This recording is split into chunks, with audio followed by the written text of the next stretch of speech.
चलिए देखिए प्रश्न क्या है। दो बराबर ऊंचाई वाले लंब वृत्तीय बेलनों के आधार की त्रिज्या 3:4 के अनुपात में है, इसके आयतनों का अनुपात ज्ञात कीजिए। पहले से चित्र से समझेंगे।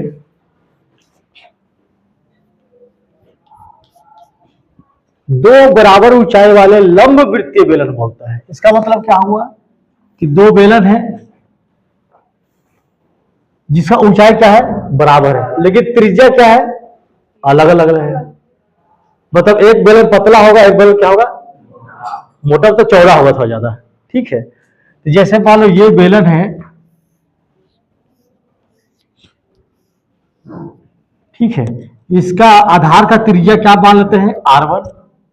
ठीक, ये एक बेलन है, इसका ऊंचाई बराबर है, देखो ये भी क्या है, एक बेलन है। ठीक, ऊंचाई बराबर है, देखो जितना ऊंचा ये है उतना ही ऊंचा ये भी है। ठीक है, मान लो ये बेलन A है, ये बेलन क्या है, B है। तो बेलन A का जो ऊंचाई है वो H है, और बेलन B का भी ऊंचाई H है प्रश्न के अनुसार। ठीक, लेकिन इसकी त्रिज्या अलग है, देखो इसकी त्रिज्या क्या है, अलग है, क्योंकि अनुपात अलग अलग दिया है, तो त्रिज्या भी क्या होगा, अलग अलग होगा।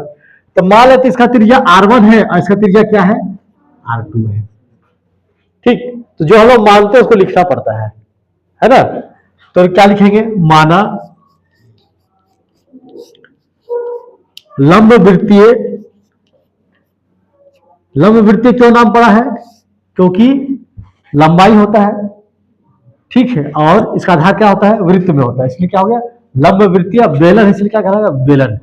लंब वृत्तीय बेलनों की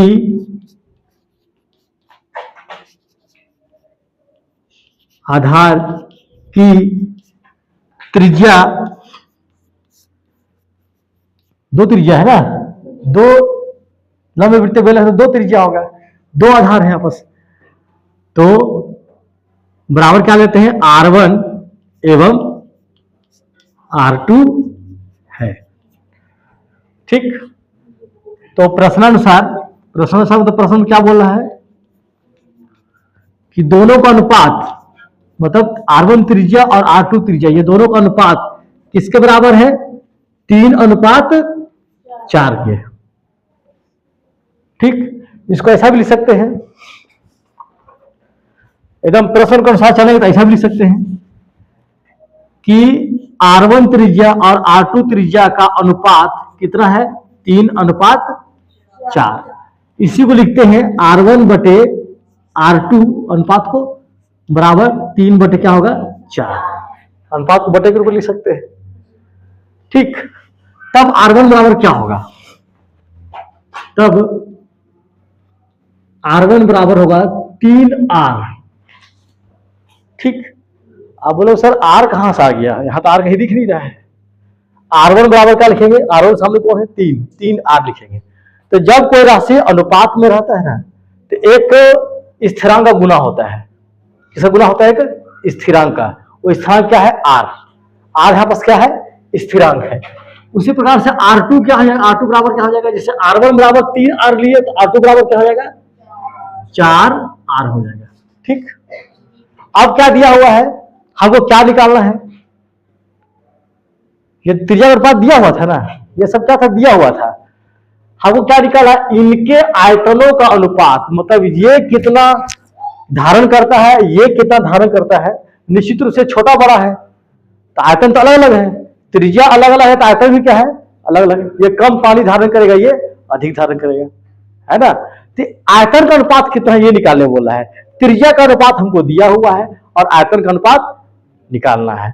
ठीक है, तो ऐसा भी कह सकते हैं, प्रथम मान लेते हैं, इसको क्या मानते हैं, द्वितीय, या बेलन ए का आयतन बटे क्या लिखेंगे, वेरी गुड, बेलन बी का आयतन। बेलन के आयतन का सामान्य सूत्र क्या होता है, सब क्या सूत्र होता है, ये कितना है, पाई R की घात 2। R2 है तो R2 लिखेंगे, कितना ऊंचाई h है, किसका गुना हो जाएगा इसमें, h का। उसी प्रकार से ये क्या है, ये भी कितना है, पाई r की घात 2, r की क्या लिखेंगे r1, ऊंचाई कितना है h, किसका गुना हो जाएगा h का, आयतन है ये, है ना। तो बेलन ए का आयतन कितना होगा, पाई r1 की घात 2h। बेलन बी का आयतन कितना होगा, पाई r की घात 2h। तो लिखो उसको, बेलन ए का आयतन क्या हो जाएगा,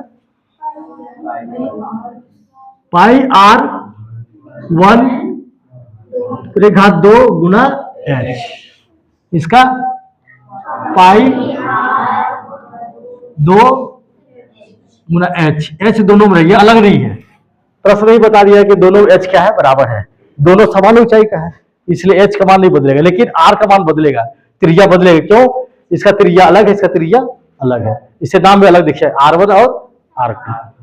ठीक है, अब देखो इसे जो कट सकता है काट देते हैं, पाई और पाई कट जाएगा, एक ही चीज है, h और h कट जाएगा, क्या आएगा, r1 की घात 2 बटे r2 की घात 2।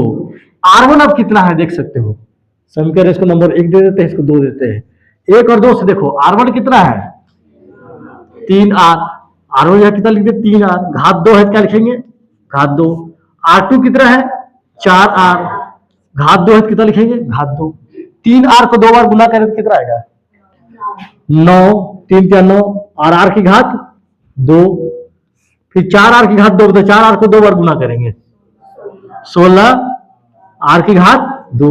अब ये दोनों कट जाएगा, कितना आ गया 9/16, इसको अनुपात के रूप में लिखेंगे तो 9 अनुपात क्या आ जाएगा 16। मतलब क्या समझे, बेलन ए और बेलन बी का आयतन का अनुपात क्या होगा 9/16।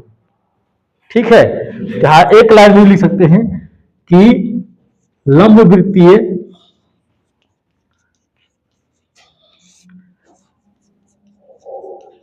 बेलनों के आयतनों का अनुपात बराबर कितना होगा 9/16। ये क्या हो गया आपका उत्तर, 3 नंबर का आएगा। समझ गए क्या प्रश्न था कि दो लंब वृत्तीय बेलन दिया हुआ है, मान लेते बेलन ए और बेलन बी, दोनों का त्रिज्या का अनुपात कितना 3/4, उसको देख के पता चलता है एक बेलन छोटा होगा एक बेलन क्या होगा बड़ा, छोटा मतलब चौड़ाई में, ऐसा बना दे, क्योंकि ऊंचाई क्या है इसका बराबर दिया हुआ है, तो दोनों की ऊंचाई देखो बराबर है लेकिन चौड़ाई क्या है अलग अलग है, इससे त्रिज्या भी क्या होगा अलग अलग होगा r/r2। तो लिख लिए जो जो किया यहाँ पास है ना, और अनुपात दिया हुआ है इसको ऐसा लिख लिए, तो r1 बराबर क्या हो जाएगा, r1 बराबर इसके सामने कौन है 3, r लिखे, क्यों जब अनुपात का जब मान निकालते हैं ना तो एक स्थिरांक का गुना करना पड़ता है, तो यहाँ पास r क्या है, यहाँ पास क्या है r एक स्थिरांक है, क्या है स्थिरांक बोलते हैं उसको, है ना, समानुपाती नियतांक भी बोलते हैं इसको। ठीक, तो r1 बराबर 3r हो गया और r2 बराबर 4r हो गया। अब हमको प्रश्न क्या पूछा था, बेलनों का आयतन का अनुपात, तो पहला बेलन का आयतन बटे दूसरा बेलन का आयतन, तो आयतन कैसे निकालते हैं इसका सूत्र जानते हो, पाई r² h होता है ना, तो r की जगह r1 लिख देंगे, यहाँ r की जगह लिख देंगे r2, उसका रख देंगे, जो कटे काट देंगे हमको ये मिलेगा, फिर इसका मान यहाँ रख देंगे, कहां से समीकरण 1 व 2 से, ये मान जो रखे हैं 3r और 4r जो लिखे हैं कहां से लिखे हैं 1 और 2 से।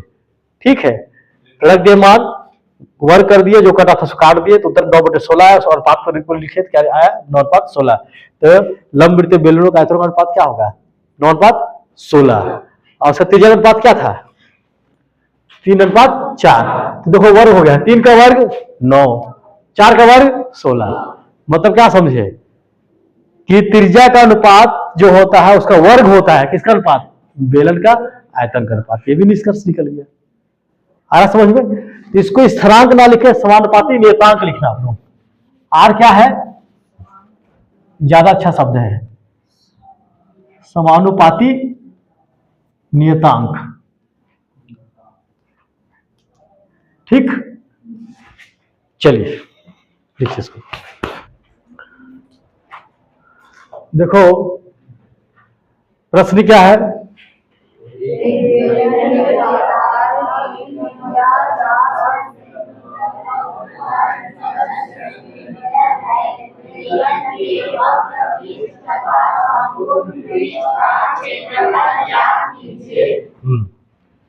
चित्र से समझो, एक बेलन है,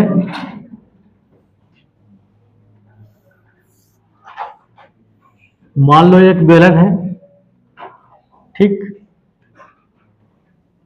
जानते बेलन का जो आधार होता है वृत्ताकार होता है, तो बेलन के आधार की त्रिज्या, वृत्त है तो त्रिज्या होगा, मान लो तो त्रिज्या कितना है r, कितना दिया हुआ है, ये त्रिज्या कितना है 14 सेंटीमीटर, ठीक। और ऊंचाई, इसकी ऊंचाई h मानते हैं, कितना दिया हुआ है 10 सेंटीमीटर दिया हुआ है। क्या निकालना है?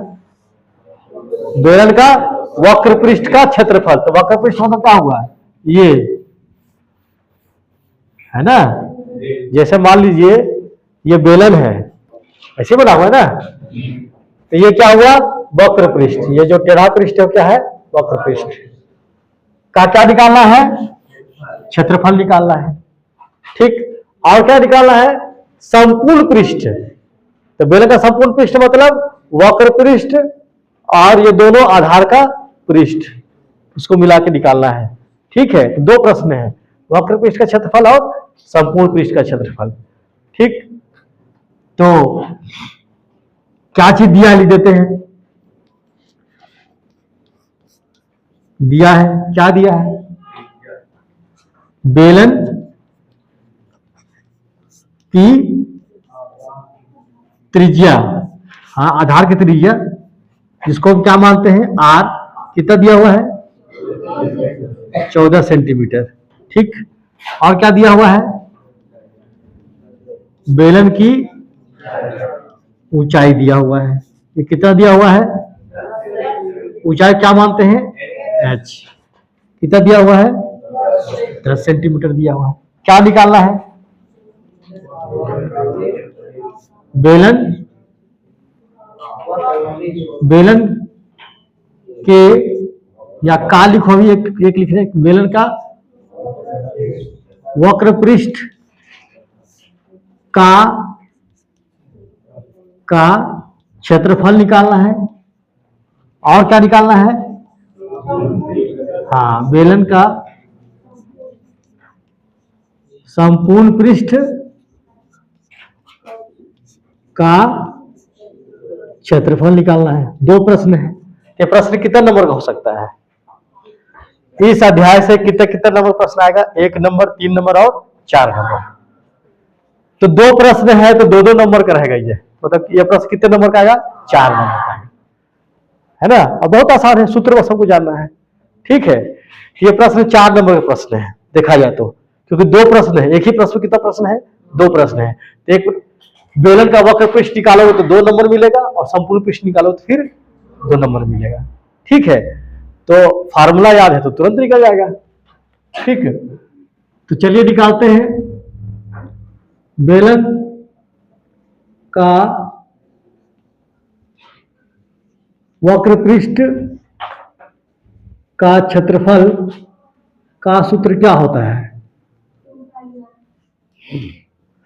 2 पाई आर एच, वेरी गुड, 2 पाई आर एच होता है, ठीक है।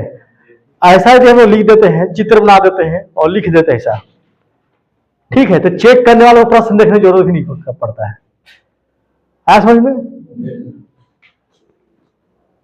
इस चित्र को देख कर पता चल जा रहा है ऊंचाई कितना है 10 सेंटीमीटर है, और त्रिज्या कितना है 14 सेंटीमीटर, उसको लिख भी दिए हम लोग, बता दे भी दिए, इसको आर मान है, इसको एच मान है, दिया उसको लिख भी दिए, क्या याद करना उसे भी हम लोग लिख दिए। तो प्रश्न देखने की जरूरत पड़ेगा क्या, तो अच्छा नंबर मिलता है फिर, है ना, कि बहुत अच्छा से लिखा हुआ है, सिस्टमेटिक लिखा हुआ है तो नंबर अच्छा मिलता है, समझ में। तो जब भी प्रश्न को हल करोगे तो चित्र बनता है तो चित्र बना देना, और दिया है को जरूर लिखना है, आया समझ में, फिर हल करना शुरू करना है। तो बेलन के वक्र पृष्ठ का क्षेत्रफल क्या होता है 2 पाई आर एच, तो बराबर हो जाएगा 2 पाई मतलब 22/7, इसका मान फिक्स है, बदलता नहीं है। और आर कितना दिया हुआ है? 14 सेंटीमीटर, 14 सेंटीमीटर लिखेंगे, गुना एच कितना दिया हुआ है? 10 सेंटीमीटर। ठीक, ये इकाई सही तो लिख देना, तो हल करने में दिक्कत नहीं होता है। इकाई कभी कभी लोग इकाई भूल जाते हैं तो गलत कर देते हैं। काटे काट दो, ये ऊपर है नीचे कर जाएगा। 7 एकम 7, 7 से सिर्फ काटेंगे, 7 दूनी 14, कितना आ गया? 2 गुना 22 गुना 2 सेंटीमीटर गुना 10 सेंटीमीटर। ठीक है, पहले अंक को गुना करेंगे। 22 दूनी 44, 44 दूनी 88, 88 दहम 880। समझ आ गया? 22 दूनी 44, 44 दूनी 88, 88 दहम 88 में 0 लग जाएगा, 880 सेंटीमीटर। सेंटीमीटर गुना होता है वर्ग सेंटीमीटर। ठीक है, क्या निकल गया? हाँ, इसलिए क्या निकल गया हमारे पास? बेलन के वक्र पृष्ठ का क्षेत्रफल निकल गया। ठीक, एक उत्तरीय हो गया, आया समझ में? अब क्या निकालना है? ये पहला मान लो, ठीक है। दूसरा क्या निकालना है? हाँ, बेलन के संपूर्ण पृष्ठ का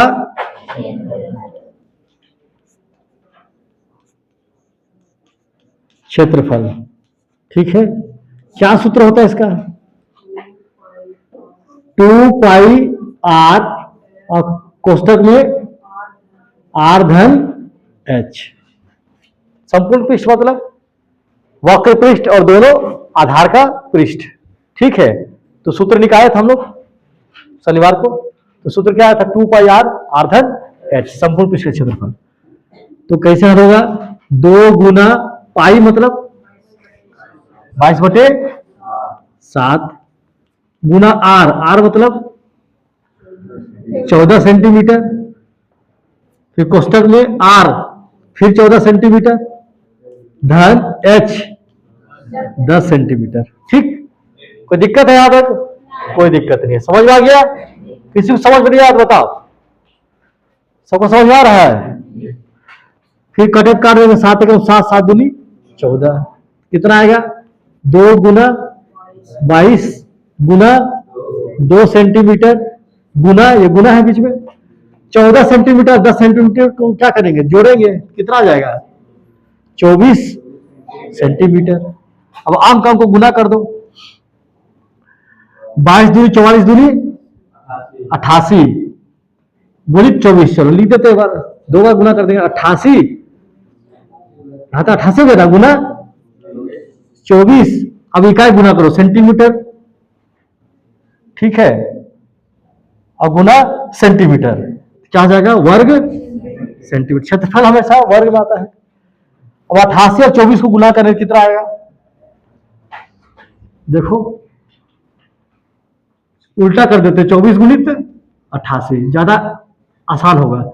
8 चौक 32 को 2 हाथ में रहा 3, 8 दूनी 16 3 19, फिर 8 से करते ही आएगा 2 9 1, जोड़ दो इसको, 2 9 2 11 के एक हाथ में रहा 1 और 9 2 11 के एक हाथ में रहा 1 1 1 2। ठीक है, कितना आया? 2112, 2112 वर्ग सेंटीमीटर। ये भी एक क्या हो गया? उत्तर। क्या निकला? संपूर्ण पृष्ठ, मतलब ये पृष्ठ सबको जोड़े कितना आएगा? 2112। इसलिए क्या लिखे हैं? बस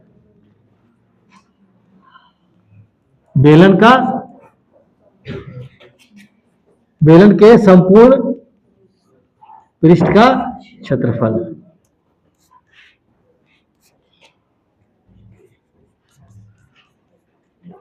ठीक है, इसको सही बनाओ तो 2 नंबर मिल जाएगा, इसको सही बनाओ 2 नंबर मिलते, कुल कितना मिल जाएगा? 4। ठीक, चलिए अगला प्रश्न देखिए क्या लिखा हुआ है।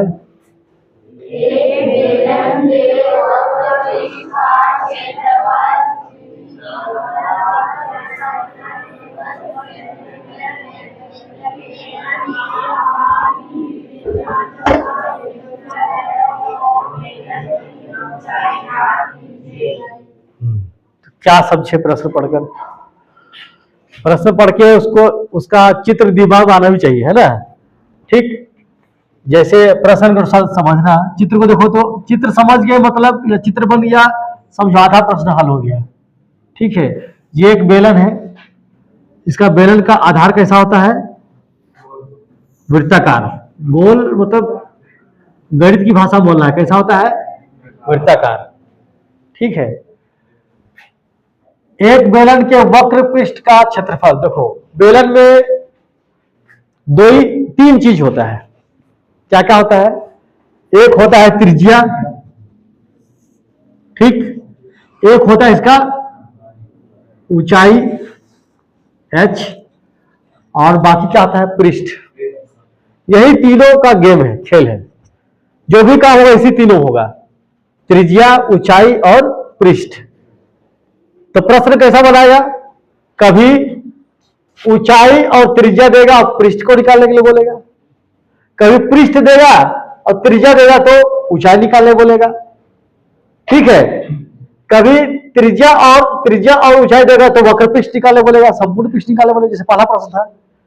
कभी h देगा और पृष्ठ देगा और r निकालने के लिए बोलेगा। बस इसे ही तीनों में घूमता रहे प्रश्न। आवा समझ में? ठीक है, तो अभी क्या दिया देखो, एक बेलन के वक्र पृष्ठ का क्षेत्रफल, मतलब इसका क्षेत्रफल दिया। देखो ये क्या है? ये क्या है? वक्र पृष्ठ है ना? अगर समझोगे चित्र में तो ये देखो, इसका क्षेत्रफल अभी दिया हुआ है। पहला प्रश्न इसको निकालना था, अब ये दिया हुआ है। और क्या दिया हुआ है? बेलन के आधार की त्रिज्या, मतलब यहां से यहां तक दूरी दिया हुआ है। तो क्या बच गया? तीन चीज होता है बेलन में, त्रिज्या, ऊंचाई और पृष्ठ का क्षेत्रफल। तो दो तो दे दिया, वक्र पृष्ठ का क्षेत्रफल दे दिया और त्रिज्या दे दिया। क्या बच जाएगा? ऊंचाई। तो ऊंचाई निकालने बोलेगा। ठीक है, और वही बोला है, देखो क्या निकालने बोला है? बेलन की ऊंचाई। अगर चित्र के अनुसार देखोगे कि क्षेत्रफल हमको दिया हुआ है, कितना दिया हुआ है? 3696 वर्ग सेंटीमीटर, ये क्षेत्रफल पूरा दिया हुआ है। ठीक है, और क्या दिया हुआ है? त्रिज्या कितना दिया हुआ है? 14 सेंटीमीटर। क्या निकालना है? ऊंचाई। देखो चित्र में सब समझ में आ जा रहा है बात समझ में? लेकिन हमको चित्र बनाने के बाद सिस्टमेटिक विधिवत लिखना पड़ेगा। पहले क्या लिखेंगे? दिया है। ठीक है, क्या चीज दिया हुआ है? बेलन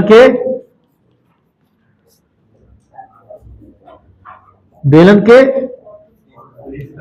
हाँ वक्र पृष्ठ का क्षेत्रफल कितना दिया हुआ है? 3696 वर्ग सेंटीमीटर। ठीक, और क्या दिया हुआ है? बेलन के आधार की त्रिज्या कितना दिया हुआ है? त्रिज्या के बगल में कोष्ठक हम सब क्या लिख देंगे? r। कितना दिया हुआ है? 14 सेंटीमीटर। ठीक है, तो क्या निकालना है? बेलन की ऊंचाई हमको क्या करना है? निकालना। ऊंचाई किसे दिखाते हैं? h से। ये क्या कर निकालना है? तो क्वेश्चन मार्क लगा देंगे। है बात समझ में? अब सवाल ये उठता है, आपको ऊंचाई निकालना है, तो ऊंचाई कैसे निकलेगा? यही दिमाग लगाना है। ठीक, तो त्रिज्या से ऊंचाई निकलेगा क्या? नहीं निकलेगा ना, त्रिज्या का तो अपना मान है। तो कहां से निकलेगा? जो देखो, जो भी हल मिलना है ना, कोई भी सॉल्यूशन मिलना है, हमको हल मिलना है, वो कहां से मिलता है? जो दिया हुआ है वही से मिलता है। तो दिया हुआ दो चीज है, एक क्षेत्रफल है, दूसरा क्या है? त्रिज्या। त्रिज्या से ऊंचाई तो नहीं निकाल सकते हम लोग। ठीक है, क्योंकि ऊंचाई का कोई सूत्र नहीं होता है। तो और क्या बच गया? वक्र पृष्ठ का क्षेत्रफल, मतलब इसी से निकलेगा। ठीक है, हमेशा ध्यान देना कि जो दिया हुआ रहता है वहीं से अज्ञात राशि का मान ज्ञात होता है ना? तो चलो देखते हैं, तो जो दिया हुआ उसी को लेकर चलते हैं। क्या चीज दिया हुआ है? बेलन के वक्र पृष्ठ का क्षेत्रफल दिया हुआ है। कितना दिया हुआ है? 3696 वर्ग सेंटीमीटर। ठीक, तो हम क्या निकालना है? ऊंचाई। तो इसके सूत्र में ऊंचाई आता है कि नहीं आता है? तो सूत्र लिख के देखते हैं, है ना। तो सूत्र क्या होता है? 2πr/h। बेलन के वक्र पर इसका क्षेत्रफल का सूत्र क्या होता है? 2πr/h। दो फिक्स है, पाई फिक्स है, आर पता है, एच आ गया ना, यहां से एच निकल जाएगा, बराबर 3696 वर्ग सेंटीमीटर। चलो, जो मान पता है उसको लिखते जाते हैं। 2 गुना पाई 22/7, ये लगभग मान है। मुझे आर का मान कितना दिया हुआ देखो, हाँ 14 सेंटीमीटर। फिर गुना एच को तो निकालना है, पता नहीं है, तो जो पता नहीं है तो उसको इसे लिख देंगे हम लोग।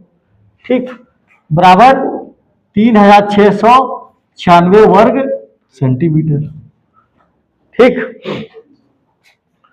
पहले समझना है, उतारना नहीं है इसको, है ना।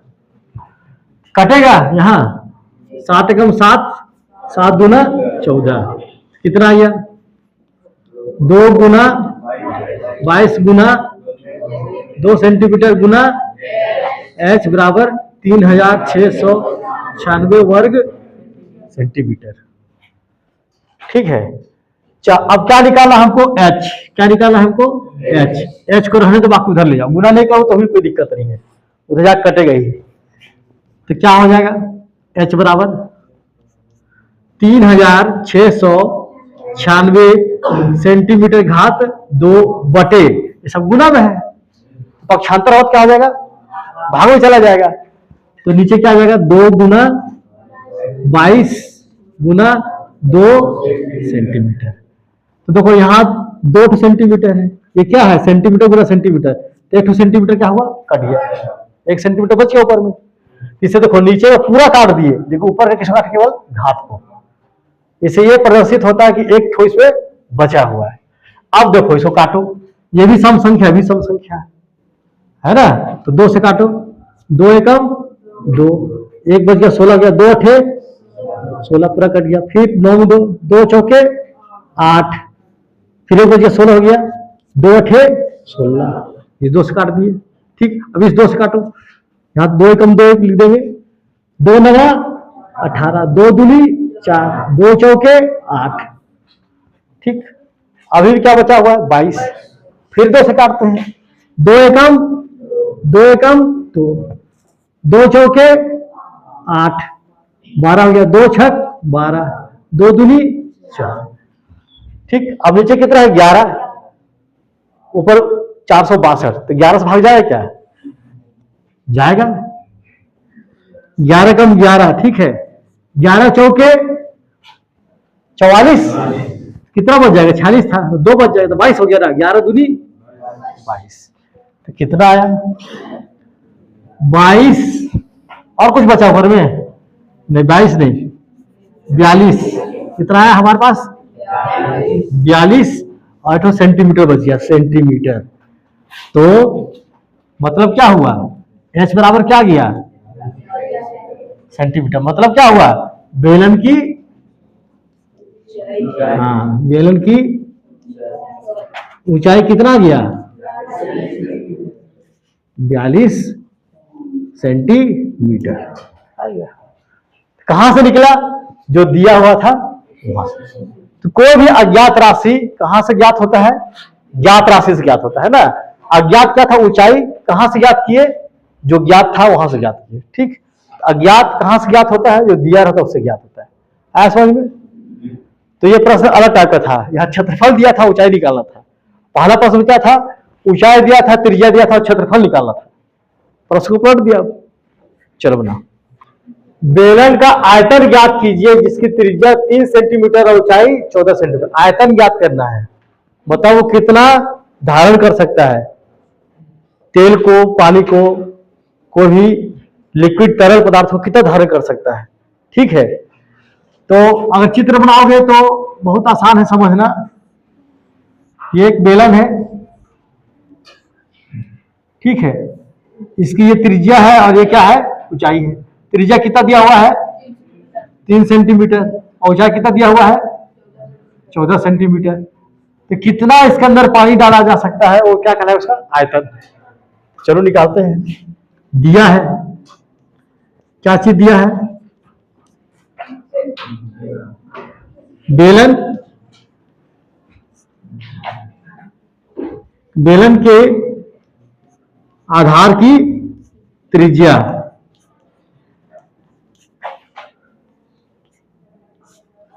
कितना दिया हुआ है, आर मानते हैं 3 सेंटीमीटर, और बेलन की ऊंचाई दिया हुआ है। ऊंचाई को किससे दिखाते हैं हम लोग, एच से दिखाते हैं। ये कितना दिया हुआ है, 14 सेंटीमीटर दिया हुआ है। ठीक, क्या निकालना है, बेलन का आयतन निकालना है। ठीक है, बेलन का आयतन क्या सूत्र होता है, जब भी दिया वहीं पर सूत्र लिखते हो तो और बहुत कुछ समझ में आएगा। बेलन का आयतन सूत्र क्या होता है, पाई आर की घात 2 एच। ये क्या करना हमको निकालना है। क्यों सूत्र लिख दिए, यहीं पर सूत्र लिख दो तो क्या समझ में आएगा पता है, कि हमको आयतन निकालने के लिए त्रिज्या चाहिए और क्या चाहिए, ऊंचाई। वो दिया कि नहीं दिया देख लेना, है ना, दिया मतलब तुरंत हल हो जाएगा। चलो हल करते हैं।